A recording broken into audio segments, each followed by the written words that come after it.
lot of options on the table for Ilia, but when he shows that type of interest in a fight, does that make you want to make it? Well, I don't know who the hell let him in there. That should have never happened. Let's start there. Paddy couldn't believe what he was seeing. Charles Oliveira stepped into the octagon with a smile, threw a clean leg kick to start things off, but then, out of nowhere, he made a shocking decision. He stood right in front of Ilia Topuria and started trading bombs. Topuria, the most precise puncher in the division, didn't hesitate. Just 27 seconds in, the Brazilian legend was flat on his face. Paddy shook his head in disbelief. Why? He muttered. Why would a man with 47 fights, so much experience, stand toe-to-toe with someone fresh and full of knockout power? It didn't make sense.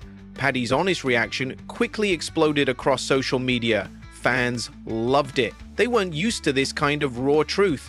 And while all this chaos was stirring up online, somewhere backstage, Israel Adesanya was at another event. He happened to cross paths with light heavyweight beast Jan Blachowicz. It's the drama of it. Even right now, Ash was telling me about the tweets. Oh yeah. So I had to look at it, I was just like, he's coming back. Izzy, dressed in a loud, bright jacket, was smiling but serious. He casually said he wanted to fight Sean Strickland next. The way he said it sounded easygoing, but you could feel the fire behind the words. Two powerful voices, Petty and Izzy, in two different places on the same day, shaking up MMA Twitter. Phones lit up, quotes were clipped, debates broke out fast. Was Charles done? Could Sean Strickland handle a new and improved Adesanya? That UFC 317 knockout wasn't just another highlight. It sent shockwaves through the entire rankings. Like eggs sizzling in a pan, the pound-for-pound list got scrambled. For the first time in years, Jon Jones was gone. He announced he was truly finished with fighting. Just like that, the king was off the board. And in his place, Ilia Topuria. From underdog to Jop 1000, thanks to one devastating finish. As far as my future in the octagon, I decided that maybe I will not retire, and that I have some conversations to have with Dana and Hunter, and we have some negotiating to do.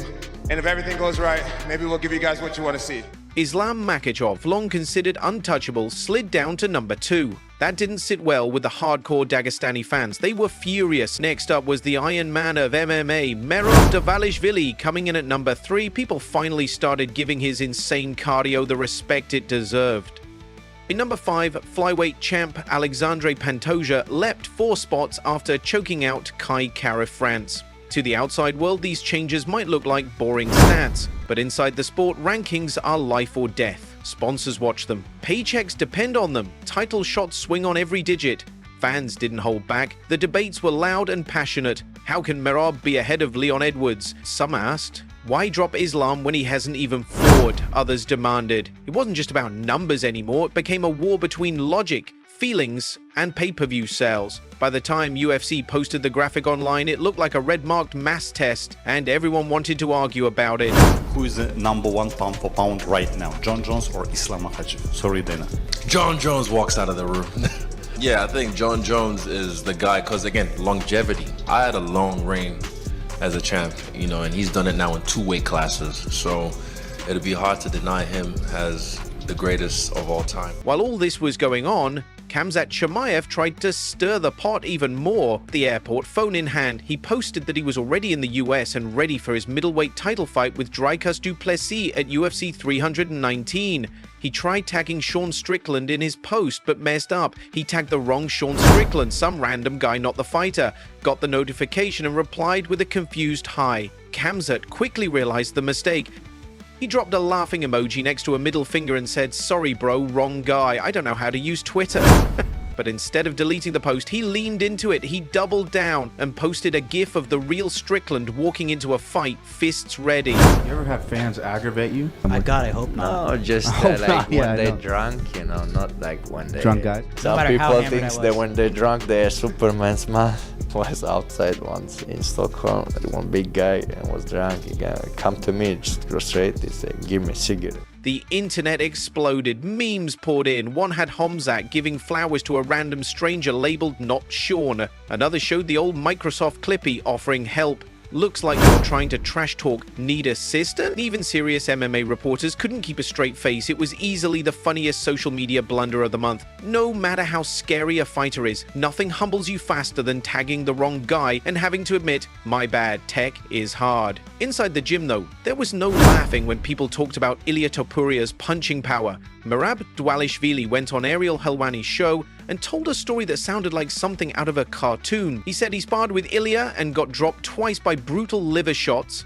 And do you have a date yet? Is there a date set? There is no date yet, but it's gonna be in this year for sure. Grateful for that moment because my country give me heroes welcome, and I always will be grateful for my country, the support and love they show me. Merab painted the picture. Imagine a human woodpecker drilling your ribs until your legs stop working.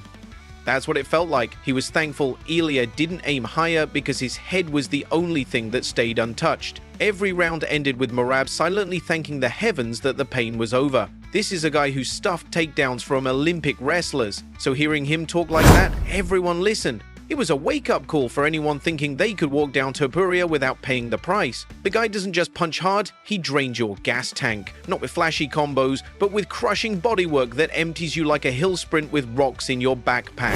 You are gonna see me at 155 that I'm gonna touch someone and I'm gonna take his lights out. I don't need to touch his chin. I just touch his head and it will explode. I feel so powerful at that weight class, so stable in the ground. Like, do you wanna wrestle? Let's wrestle. No problem. And I had the gas tank for 5 days. Not 5 rounds.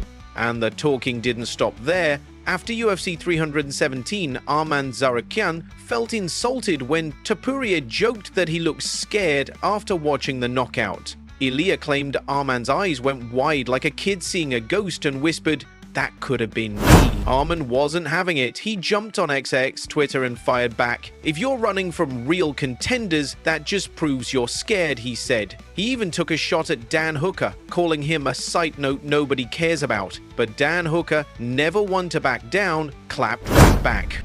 "You're a side note yourself, bro," he wrote. It felt like a lunchroom fight over who stole whose fries, except this one had highlight reels and angry fan armies attached.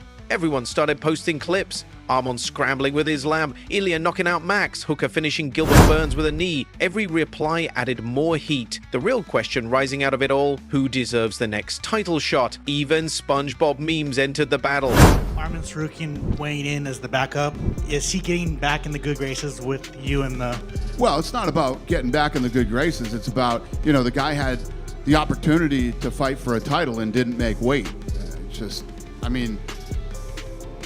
you couldn't fuck up anything worse than that. But underneath the jokes and jabs, a real story started to form. People began imagining it, Arman's relentless wrestling versus Ilia's deadly accurate striking. It could be the most exciting lightweight matchup since Khabib faced Conor, a true chess match of styles. Then Kamaru Usman chimed in. On a podcast with Henry Cejudo, the two started discussing Topuria. Triple C called Ilia the best pound-for-pound fighter alive. But just moments later, he wondered if Arman might beat him.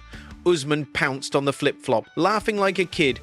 "Look at you, changing your mind already!" The conversation felt like old friends arguing over superheroes. One minute Ilia was Superman, the next Arman was Batman with grappling gadgets.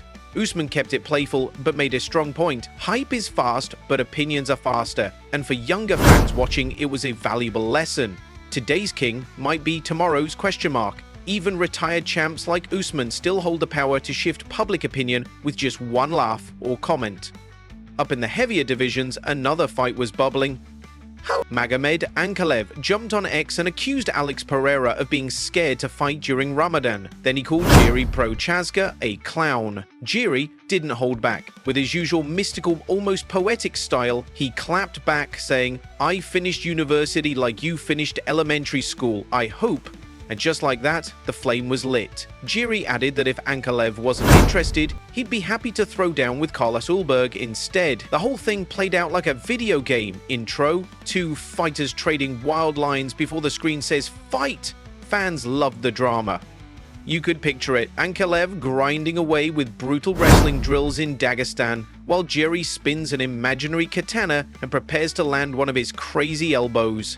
Since Jon Jones left, that division has been all over the place. Every jab, verbal or physical, counts now. Even casual fans could feel the tension. Big guys, heavy hands, high stakes, and grammar mistakes that made the trash talk even funnier. Teachers might cringe, but the internet knew a solid roast when it heard one. But this wasn't just jokes. A single viral insult can shift a fighter's path to a title. The UFC listens when the fans get loud, and in today's fight game, sometimes a clever clapback is just as important as your win-loss record. Meanwhile, Daniel Cormier, the legend himself, was doing what he does best, breaking things down in simple, powerful ways. He showered Ilia Topuria with praise. "This kid's only 28, DC said, smiling. 2 belts already, he's a future superstar." But then he switched gears. He picked Islam Makhachev to beat Ilia. DC explained it like a coach teaching students. Ilia's striking, a plus. Islam's wrestling, a plus, and Styles? Styles make fights. Then he looked at the buzzed-about idea of Ilia VP Paddy Pimblett. DC didn't mince words. He said Paddy has to use his size. He needs to grapple hard and not stand and strike with Ilia, because if he does, he's just gonna end up as another knockout clip. DC laid out a crystal-clear game plan. Size, pressure, control. It felt like a lesson you could scribble in a notebook, like studying for a final exam, and that's why people respect him. He makes the chaos of MMA feel understandable. Fans left his podcast feeling both smarter and more uncertain. If even DC sees Ilia as amazing, but still thinks Islam beats him, what does that really say? The questions started growing, and that's the magic, that's what keeps fans coming back. Then came another major announcement. The UFC just dropped a banger. Aljamain Sterling busy Alistair. Brian Ortega is set for August 23rd in Shanghai. Sterling, known for his backpack chokes, admitted Ortega's jiu-jitsu might be cleaner. But Aljo's promising new striking, and both guys want to prove they're more than just grapplers. Fans are already buzzing. It's Spider-Man versus Nightcrawler, slick scrambles, submissions, and chaos guaranteed in China. This is huge. Big names don't headline there often.